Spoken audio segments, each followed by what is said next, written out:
Hello friends, circle of education welcomes you. Victorian author की series में हम Alfred Lord Tennyson को कर रहे हैं, जिसके ऊपर 5 वीडियोस ऑलरेडी चैनल पे अपलोड हो चुकी हैं। अगर आपने अब तक वो वीडियोस नहीं देखी हैं तो चैनल की प्लेलिस्ट में जाकर के चेक कर लें। आपके एग्ज़ाम के पॉइंट ऑफ व्यू से बहुत ज़रूरी होने वाली वीडियोज़ हैं। तो टेनिसन की लास्ट वीडियो में हमने इनकी कुछ पोएम्स डिस्कस करी थी, जिसमें Tithonus, Morte d'Arthur, break break break जैसी पोएम्स को बहुत ही हमने डिटेल में डिस्कस किया था। आज के इस वीडियो में हम इनके जो अदर मेजर वर्क्स हैं, जिसमें से अक्सर एग्जाम में क्वेश्चंस बन जाते हैं, उनको डिटेल में डिस्कस करेंगे। तो वीडियो के एंड तक बने रहिएगा। और अगर आपको नोट्स समझ आ रहे हैं, वीडियोस पसंद आ रही हैं तो लाइक करें। आपके जो भी ओपिनियन है कमेंट सेक्शन में रखें। और अगर आप चैनल पे नए हैं तो चैनल को सब्सक्राइब करें। चलिए आज की इस वीडियो को हम शुरू करते हैं। द प्रिंसेस, जिसका complete title the princess a medley है। बात करें अगर इसकी कैटेगरी की, तो ये एक serio comic blank verse narrative poem है, जो कि पब्लिश हुई थी 1847 में। और अगर इसकी थीम की बात करें तो यहाँ पे इक्वेलिटी की बात की गई है, मेन और विमेन की। किस टाइप की इक्वेलिटी की? इंटेलेक्चुअल लेवल की जो इक्वेलिटी होती है, जहाँ पे इक्वल अपॉर्चुनिटी मिलती है एजुकेशन को लेकर के, इंटेलेक्चुअलिटी को लेकर के। तो इसका जो है ओवरऑल बेसिक थीम यही है। आइए अब पोएम की जो है हम समरी डिस्कस करते हैं। तो पोएम में एक हीरोइक प्रिंसेस को दिखाया गया है, जिसका नाम ईडा है, जो कि डॉटर है किंग की। किंग का नाम क्या है? गामा। तो वो क्या करती है, वर्ल्ड ऑफ मेन की, जहाँ पे मेन का ही डोमिनेंस होता है, उस वर्ल्ड को वो रिनाउंस कर चुकी होती हैं। और क्या करती हैं, एक विमेन यूनिवर्सिटी जो है इस्टेब्लिश करती हैं। एक ऐसी यूनिवर्सिटी जहाँ पे सिर्फ विमेन ही जाएंगी, वहीं पढ़ेंगी, और वहाँ पे मेन जो है वो अलाउड नहीं है एंट्री करने के लिए। मतलब उस यूनिवर्सिटी में विमेन पढ़ेंगी और जो मेन है वो एंट्री ही नहीं कर सकते हैं।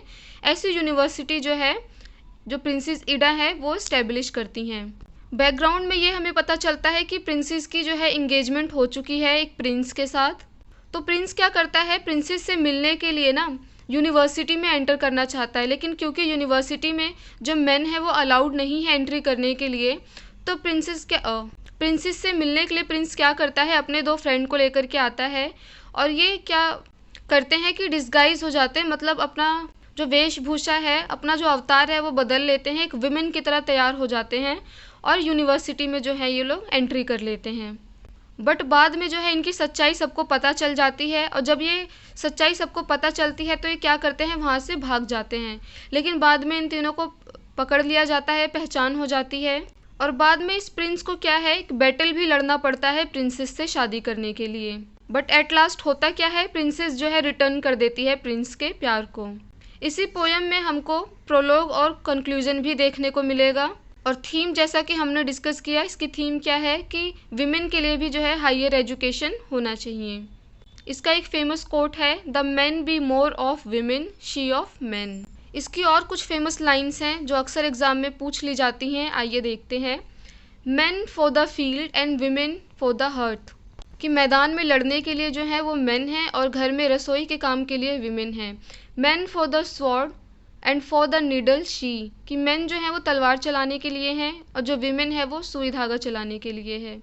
Man with the head and women with the heart, कि जो दिमाग से सोचने वाली चीज़ें हैं वो सिर्फ मेन के लिए हैं और विमेन जो है वो सिर्फ दिल से सोचें।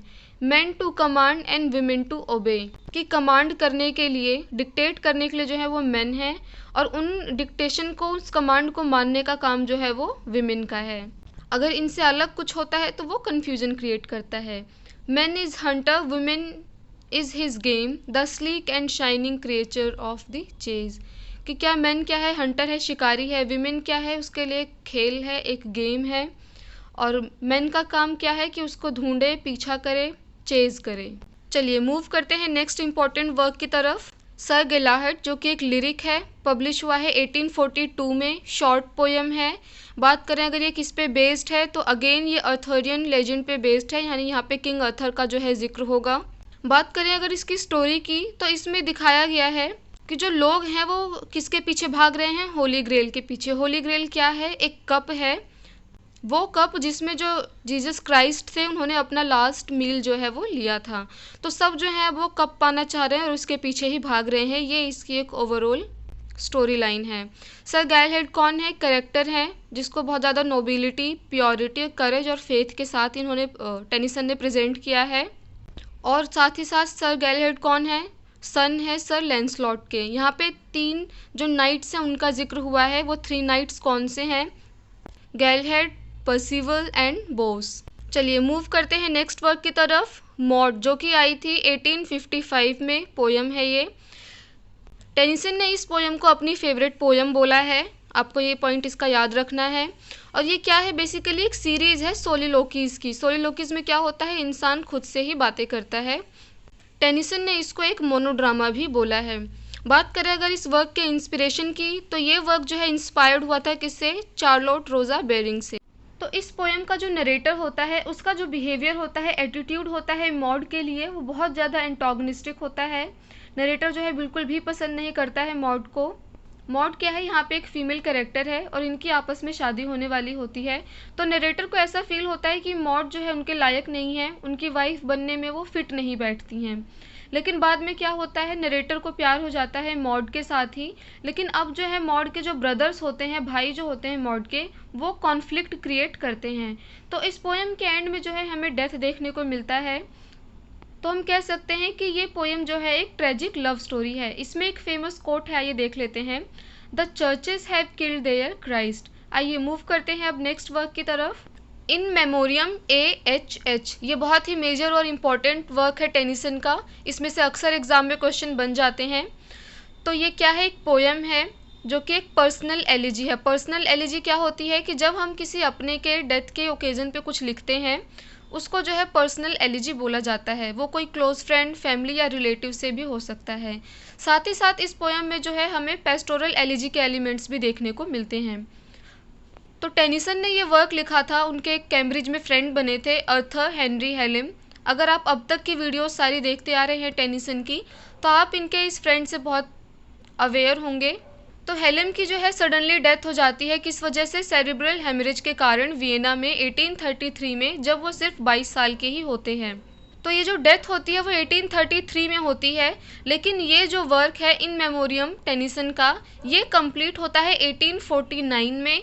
और ये पहली बार जो है पब्लिश होता है 1850 में, और वो भी अनोनिमसली ही ये पब्लिश होता है।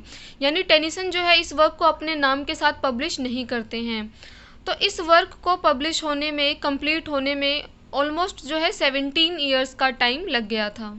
इस पोएम के ओरिजिनल टाइटल की बात करें अगर, तो वो है the way of the soul. बात करें अगर ये किस तरीके से लिखी गई है, तो it is written in stanzas of 4 lines with the rhyming scheme of ABBA। और ये जो पूरा वर्क है ये डिवाइडेड है 133 कैंटोज में।